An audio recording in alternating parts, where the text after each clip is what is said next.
Hello YouTube Pipers, I'm back again with my Savinelli Bing's favorite filled with velvet. I'm on a kick. I like it.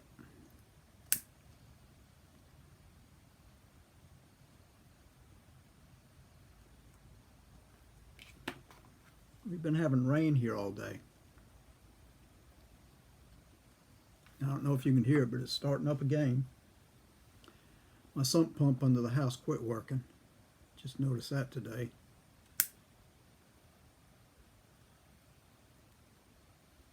Which is not good. And I don't know anybody that works on sump pumps. I've been trying to find somebody, but I can't find them. The person who installed this one moved up to the mountainside of South Carolina.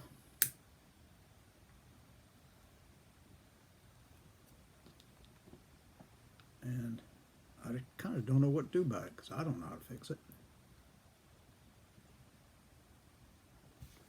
What can you do?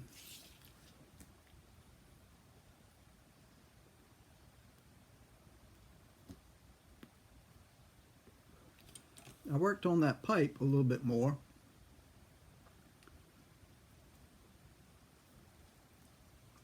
I had to use some sandpaper on that to get the burn out of it because it was burned up pretty good. Not perfect, but a little better than what it was. Packing it with salt, it gummed up in here, so it took me a while to get that gummy stuff out. And I worked on that for a while. It used up a lot of pipe cleaners.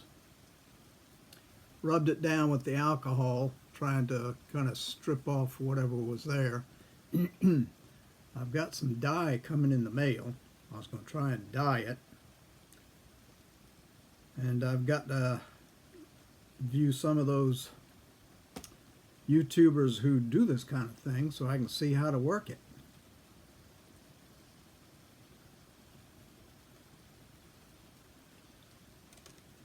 I don't know a whole lot about it. But anyway, I've got it cleaned up through here. Got it cleaned up through here. I kind of took one of those bores and bored out the sides. Feels a little smoother than what it did. It was kind of caked, but smells decent.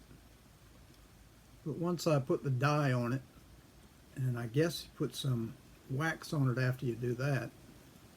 I don't know how it's going to do. This says this is a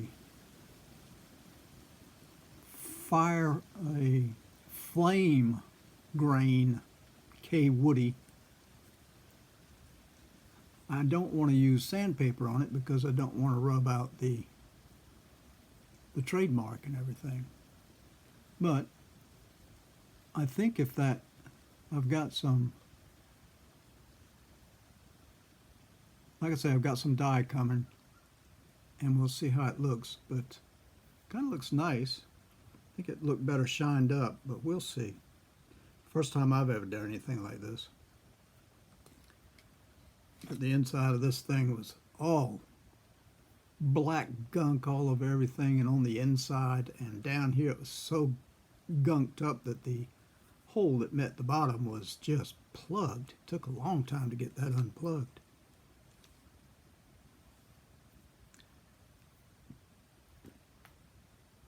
I'll keep you informed as to how it goes.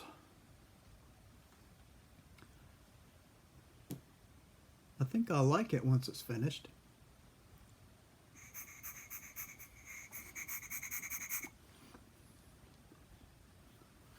It's got a good airway. Passages all cleared out. Now I think the dye is supposed to get here Friday, and we'll see what I can do with that. Then I got to find out what you put on it. Is it a wax that you would put on it to make it shine?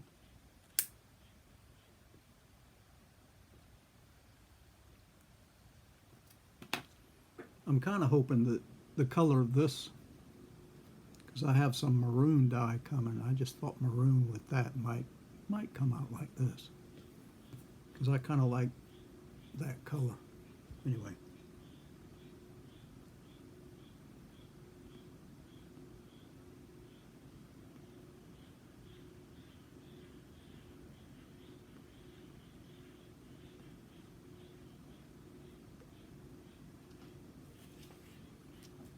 That velvet's good.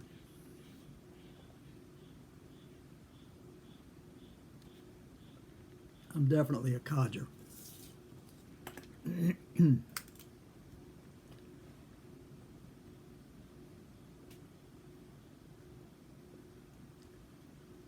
Clyde and I, when we were kids, got caught in the rain like this. We were in Georgia, and we were out in the fields looking for arrowheads. And it just started pouring rain. We got soaking wet, so we figured, what does it matter now? We'll go ahead and continue to search.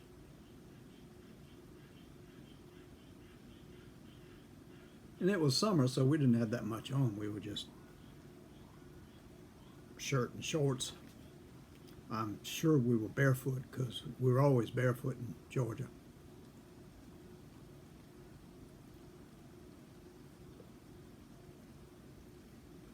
So we found a couple, and after a while we decided to go on back in. Still raining hard.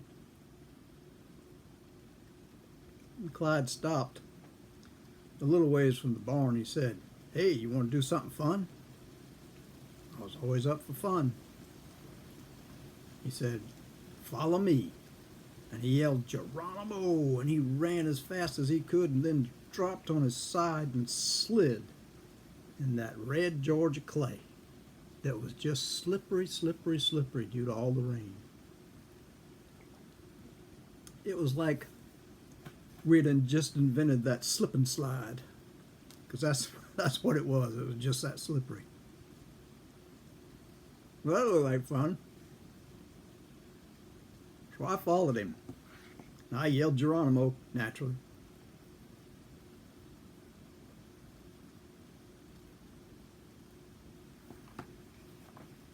And I hit that mud on my side, and I slid just as far as he did. So he said, "Let's go do it again." So I jumped up, and we ran back to where we were. Still raining.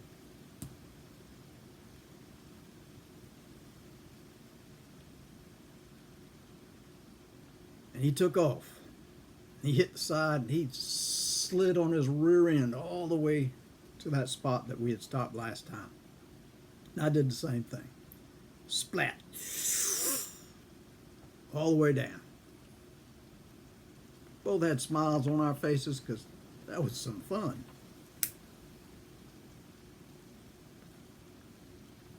Well, we kept doing that and kept doing that. Finally, the rain stopped. And without the rain, it wasn't quite as slippery, so we weren't going as far. But we were covered from head to toe in a thick layer of red Georgia clay. I mean, thick.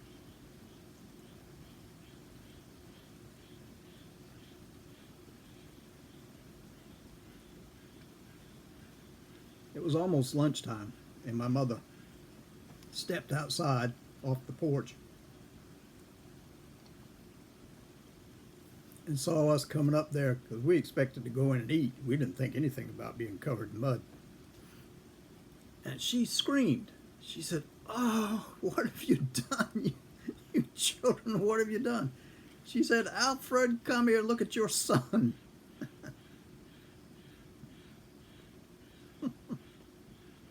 He came out and he said, "What in the world have you boys been doing?" And we just kind of smiled and said, "We were having some fun." Yeah. He said, "Well, you're not coming in the house like that." We said, "What do you mean? We got to eat." He said, "You're not coming in like that." Mom said, "Yeah, you're going to have to take a bath." I said, "Well, the bathtub's inside." "Mm-mm. You're not coming in to bathe. You see the, what do they call that? it contained the sap of the sugar cane, and it was boiled in it. It looked like an upturned, one of the helmets that Tommies, the English boys, wore in World War One. It looked like one of those turned over so that the bottom was in the dirt. And it was, well, it was really big. It was bigger than what I could put my arms around. Both Clyde and I couldn't put our arms around it and show the size of it.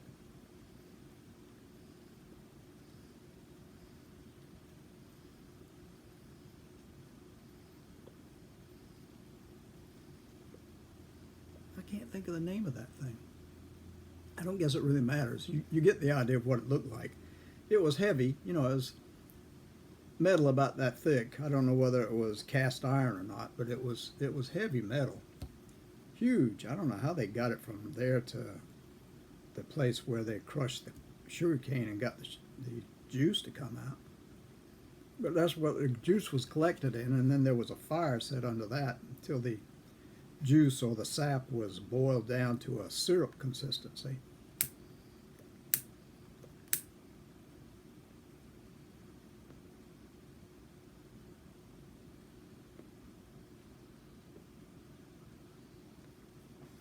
Anyway, my mother said, take off your clothes and get into that tub. And I said, no, and I started running. Dad had gone in after shaking his head, went back to his newspaper, and my mother took off after me. We were racing all over the yard. She was determined, though. She caught me. She said, take off your clothes and get into that. A cistern? I don't know what you call it. But anyway, I said, I'm not getting undressed out here. You're not going to expect me to take a bath in the middle of nowhere. You taught me better than that. She said, get those clothes off. And I said, no, ma'am, I'm not doing it. And she said, if you don't, I'm going to throw you in the well. Now, the well was right next to this thing. It was made of brick. I could just see over the top. But she picked me up and she held me up close to the edge, and she said, I'm going to throw you in this well if you don't take off your clothes. And I looked down in that well, and it was way down there. And I saw a flash of light from where it reflected the sun that had just come out. And I said, okay, don't throw me in the well. Don't throw me in the well. I'll get in there. So I took off my shirt and my shorts. And she said, everything. And get in that cauldron. That's what it was. It was a cauldron.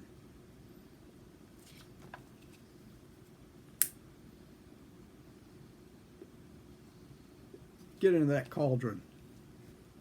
And I said, yes, ma'am. So I climbed into it. Clyde is over there just laughing his butt off. Just thinks it's funny as anything.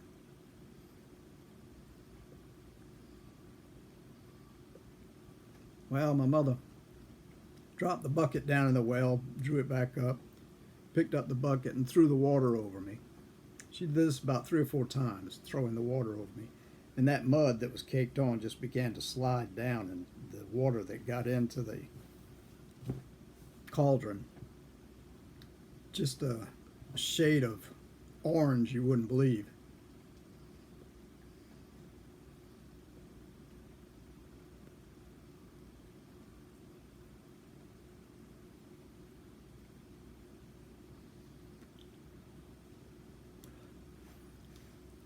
Then she went inside, got a flannel, and brought it out and said, here, wash off with this. Get that mud off of you. And she brought some clothes when she came back out. So I was in there sitting there naked as a jaybird, washing off all this caked on mud. Clyde's just laughing and laughing. He didn't see his mother come up behind him and grab him by the ear and said, you're next. He stopped laughing mighty quick. And I started laughing at him because it was my turn now. Anyway, I got out, dried off, and got some clothes on. And his mother made him strip down and get into the cauldron. He had to get in all that mud. And she got water and poured it over him too. Because it was caked on. I mean, and the hair and everything. It was just, we We looked like red people.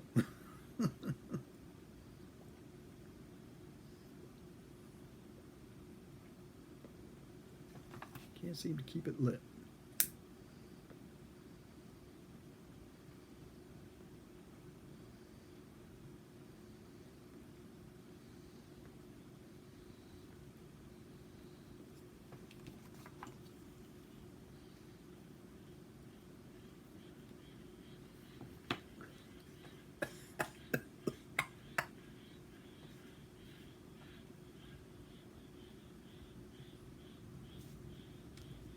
But it was fun.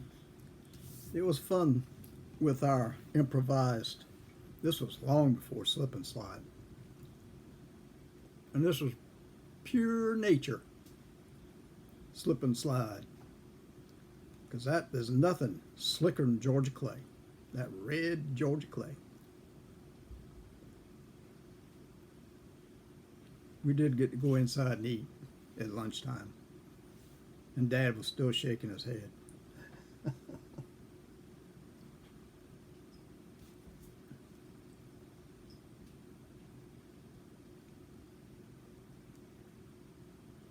Well, so much for that short. Hope all of you are doing well. I hope y'all aren't having this much rain, and if you are, I hope your sump pump's working.